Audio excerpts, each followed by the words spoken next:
Lamp वाली लड़की, the girl with the lamp. Written and directed by Zishan Zaidi.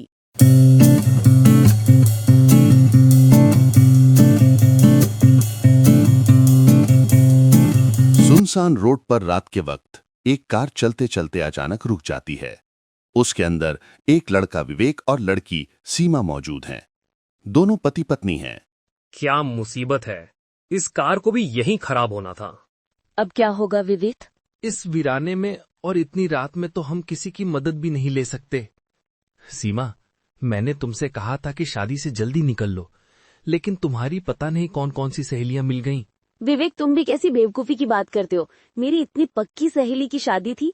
शायद carburettor में कुछ कचरा वगैरह आ गया है, मैं चेक करता हूँ।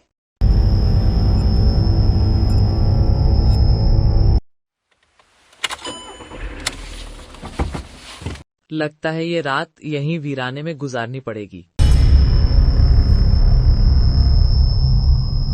क्या हम कुछ हेल्प करें? हमारी कार खराब हो गई है, क्या आप कुछ मदद कर सकते हैं? हम मदद करेंगे, जरूर करेंगे, लेकिन सिर्फ तुम्हारी बीवी की। हम उसको अपनी गाड़ी में बिठाकर ले जाएंगे और तुमको यहीं छोड़ देंगे।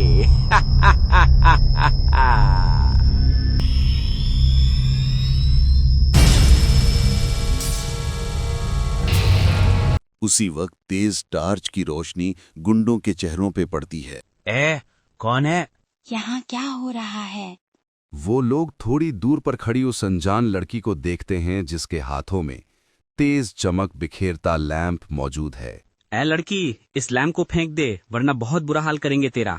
बॉस, अब तो दो दो लड़कियां, अपनी तो बल्ले बल्ले। अरे हाँ। तुम लोग ही बहुत बुरा कर रहे हो। अब हम तेरे साथ भी यही करने जा रहे हैं। तुम लोग अंधेरे में धंस चुके हो, तुम्हें रोशनी की जरूरत है। कहते हुए लड़की एक बार फिर लैंप का रुख उनकी तरफ मोड़ देती है। लैंप की रोशनी एकाएक बहुत तेज हो जाती है। अरे बचाओ, हम जले जा रहे हैं। बचाओ, बचाओ। जहां तीनों गुंडे थे वहां अब आग की लपटें दिख रही हैं।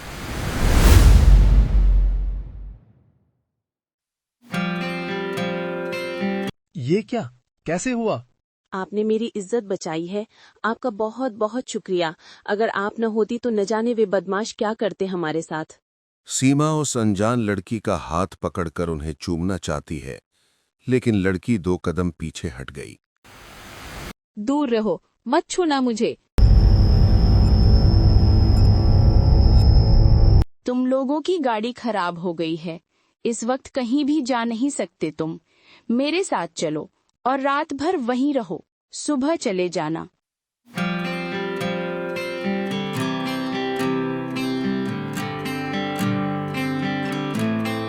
लैंप वाली रहस्यमय लड़की विवेक और सीमा को लेकर जंगल के बीच एक ऐसे मकान तक पहुंचती है जो टूटा फूटा कम से कम 100 साल पुराना है। अंदर आ जाओ तुम लोग।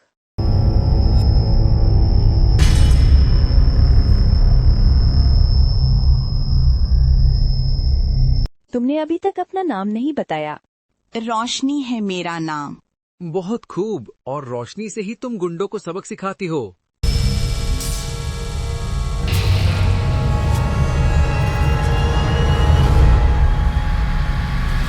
ये मकान तो बहुत पुराना लगता है।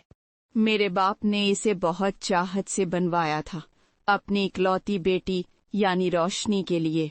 हैरत है कि तुम इस जगह अकेली रहती हो। मुझे तो ऐसा मालूम होता है जैसे बरसों से इस उजाड़ जगह पर कोई आया ही नहीं। रोशनी जैसी बहादुर लड़कियों को किसी जगह रहने में डर नहीं लगता। आखिर में रोशनी के साथ चलते चलते हुए एक कमरे में पहुंच गए जो अपेक्षाकृत साफ सुथरा है। तुम लोग यहाँ आराम करो, सुबह होते ही यहाँ से चले जाना। कहकर रोशनी वापस जाने को घूमती है। रुको, क्या हमें एक गिलास पानी मिल सकता है? बहुत प्यास लगी है। कमरे के पीछे बाग में एक कुआं है।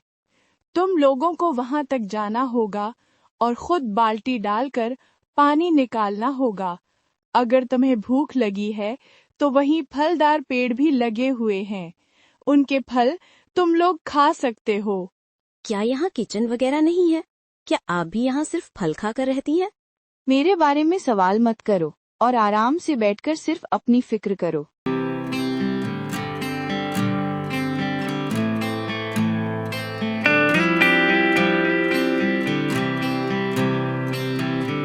ये लड़की रोशनी कुछ अजीब सी नहीं लगती तुम्हें? कुछ क्या, ये तो पूरी तरह रहस्यमय साबित हुई है। तुमने देखा नहीं किस तरह उसने तीनों बदमाशों को राख के ढेर में बदल दिया। इसके रहने की जगह भी कम रहस्यमय नहीं है। पूरा भूत बंगला मालूम होता है ये तो। विवेक, कहीं वाकई ये कोई भूत प्रेत का चक्कर तो नहीं? सीमा, तुम भी कैसी बात करती हो? बायोटेक्नोलॉजी और रोबोटिक्स के जमाने में तुम भूत प्रेतों के चक्कर में पड़ी हुई हो। ये सब कुछ नहीं, खामोशी से सो जाओ। सुबह देखेंगे कि ये लड़की रोशनी वास्तव में कौन है।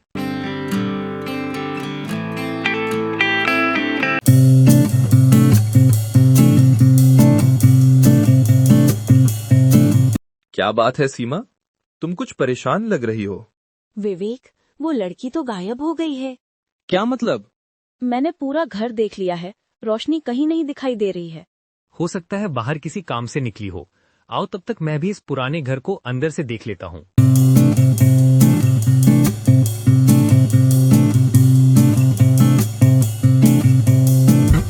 फिर दोनों पूरी इमारत का चक्कर लगाने लगते हैं, लेकिन रोशनी कहीं नहीं दिखाई देती। इस बीच उन्हें एक कमरा दिखाई दिया, जहां वही लैंप एक गोल्डन कलर की स्टैचू के हाथ में मौजूद है। कितनी खूबसूरत स्टैचू है। ये स्टैचू तो उसी लड़की रोशनी की है। लेकिन रोशनी खुद कहाँ चली गई? पता नहीं किधर गई। अब हमें यहाँ से निकल जाना चाहिए। विवेक, कैसी बात करते हो? हम रोशनी का शुक्रिया अदा किए बिना कैसे यहाँ से जा सकते हैं? वो हमारे बारे में क्या सोचेगी? लेकिन अगर वो शाम तक ना आई तो? और फिर मुझे तो भूख लग रही है। खाने के लिए यहाँ आसपास किचन जरूर होगा, वहाँ से कुछ ना कुछ मिल जाएगा। हमने तो पूरा घर छान मारा है, किचन तो कहीं नहीं दिखाई दिया। अरे हाँ, रोशनी ने कहा था कि कुएं के पास फलदार पेड़ लगे हैं।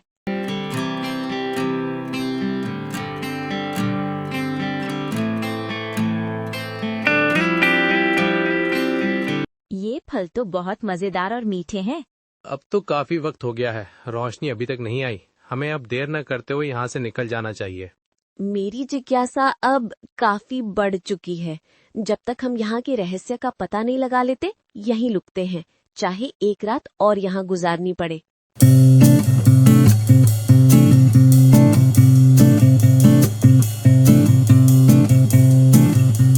न जाने वो कहाँ गायब हो गई। आओ उस मूर्ति वाले कमरे में फिर चलकर देखने हैं। शायद वही उसका कमरा है। हो सकता है वो वापस आ गई हो।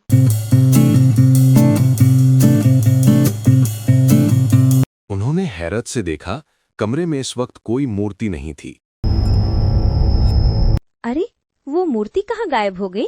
मालूम होता है रोशनी वापस आ गई है और उसने अपनी मूर्ति उठाकर कहीं और रख दी। लेकिन वो ऐसा करेगी क्यों? ये पहेली उलझती ही जा रही है। तुम लोग यहाँ क्या कर रही हो? तुम कहाँ चली गई थी? हम लोग तुम्हें ही ढूंढ रहे थे। लेकिन क्यों? तुम लोगों को तो सुबह जागते ही यहाँ से चला जाना था। तुम्हारा शुक्रिया अदा किए बिना और तुम्हारे बताए बिना हम कहाँ जा सकते थे? क्या तुम्हें ऐसा नहीं लगा कि ये जगह भूत प्रेतों का बसेरा है? माहौल किसी अनोखी अटपटी बात की तरफ इशारा कर रहा है, लेकिन हम भूत प्रेतों पर यकीन नहीं करते, क्योंकि मैं एक वैज्ञानिक हूं और सीमा मेरी बीवी भी है और असिस्टेंट भी। शायद अभी तुम्हें यकीन आ जाए।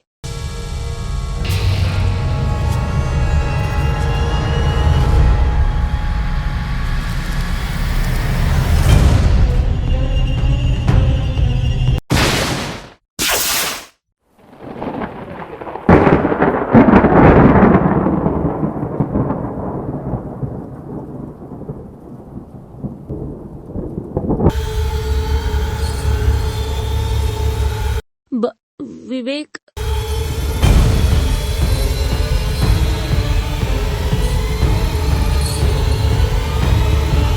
ये जो कुछ भी रहस्य है, मेरी साइंस, मेरा ज्ञान इसकी व्याख्या कर पाने में लाचार है। मेरे ज्ञान से बाहर की चीज है ये सब।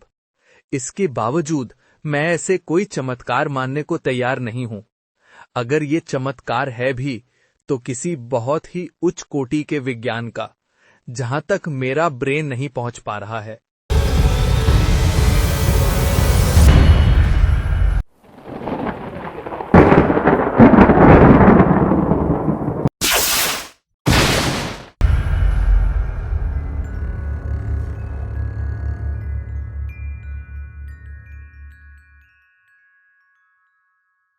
मैं खुश हूँ कि तुमने मुझे भूत प्रेत मानने से इनकार कर दिया।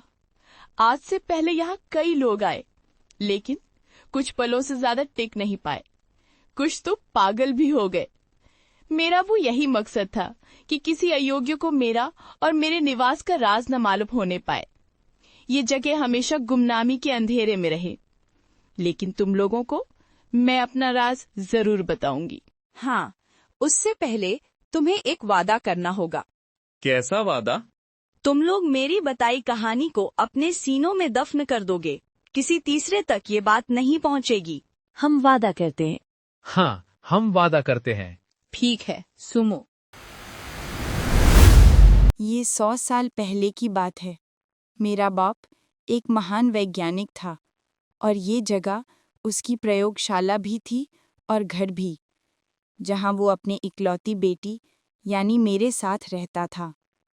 अपने बाप का हाथ बटाते हुए मैं भी एक उच्च कोटि की वैज्ञानिक बन गई थी। उस समय भी ये जगह इसी तरह वीरान थी। हम लोग दिन रात नई अनोखी चीजें बनाने में लगे हुए कि एकाएक उस काली रात में एक भयंकर दुर्घटना हो गई। रोशनी इस रसायन में हमेशा जवान रहने का नुस्खा है, लेकिन इसे पूरी तरह कारआमद बनाने के लिए इसमें शामिल तुलसी के फूलों का रस मिलाना जरूरी है। लेकिन अभी हमारी प्रयोगशाला में ये फूल नहीं है, लेकिन देर होने पर ये रसायन खराब हो जाएगा। तो क्या हुआ? मैं अभी जंगल में जाती हूँ और उन फूलों को लेकर आती हूँ। इतनी रात को अकेले जंगल में जाना ठीक नहीं। रहने दो, सुबह मैं ये रसायन फिर से बना लूंगा। आपने इसमें बहुत पैसा खर्च किया है। इसे नष्ट करना ठीक नहीं। मैं अभी जाती हूँ और फूल लेकर आती हूँ।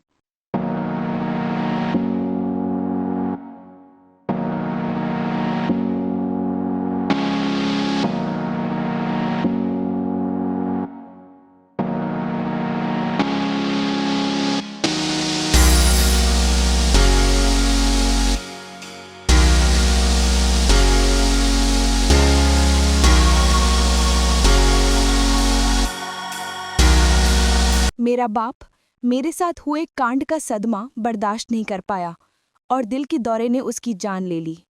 कुछ दिन तक मैं निढाल सी रही और फिर हालात से समझौता कर लिया। बाप का दिया गया वैज्ञानिक ज्ञान मेरे मस्तिष्क में मौजूद था। मैंने अपना काम आगे शुरू किया, लेकिन अब मेरा मकसद पूरी तरह बदल चुका था।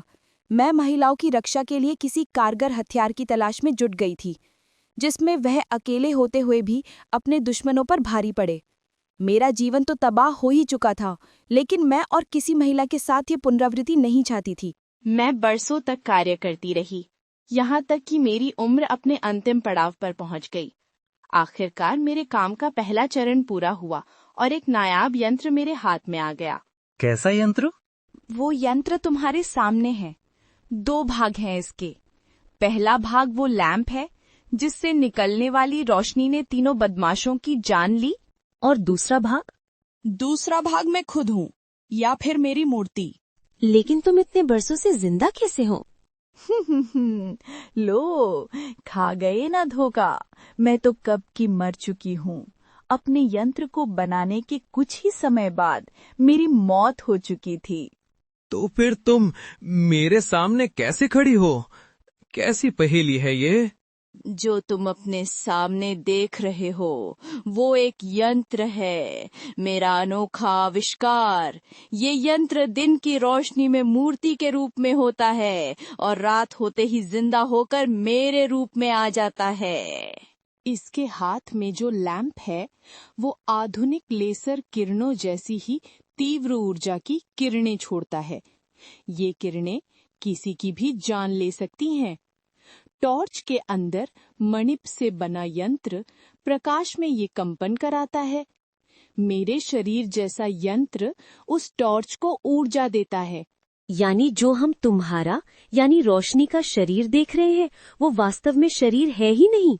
हाँ, ये केवल एक जीती जागती मूर्ति है जो अपने अंदर अपार ऊर्जा का भंडार रखे हुए है।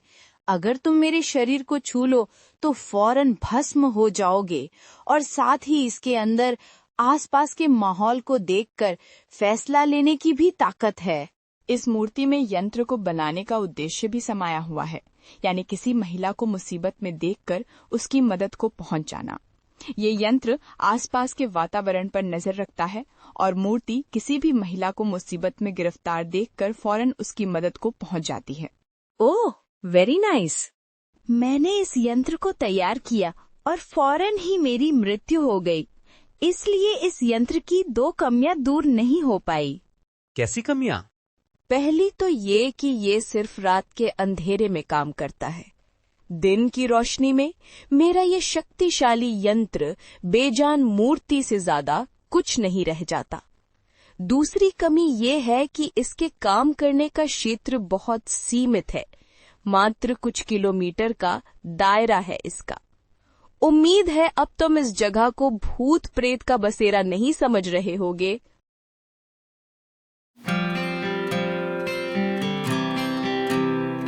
हम सोच भी नहीं सकते थे कि हमें ऐसे अनोखे तजुर्बे से गुजरना पड़ेगा।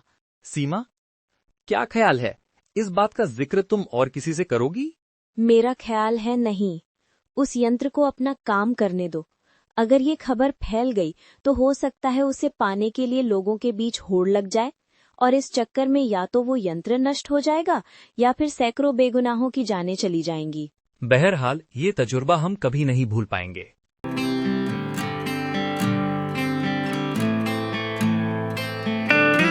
फ्रेंड्स, अगर आपको कहानी पसंद आई हो तो चैनल को जरूर सब्सक्राइब करें ताकि और भी जोरदार कहानियों के साथ आपका मनोरंजन हो।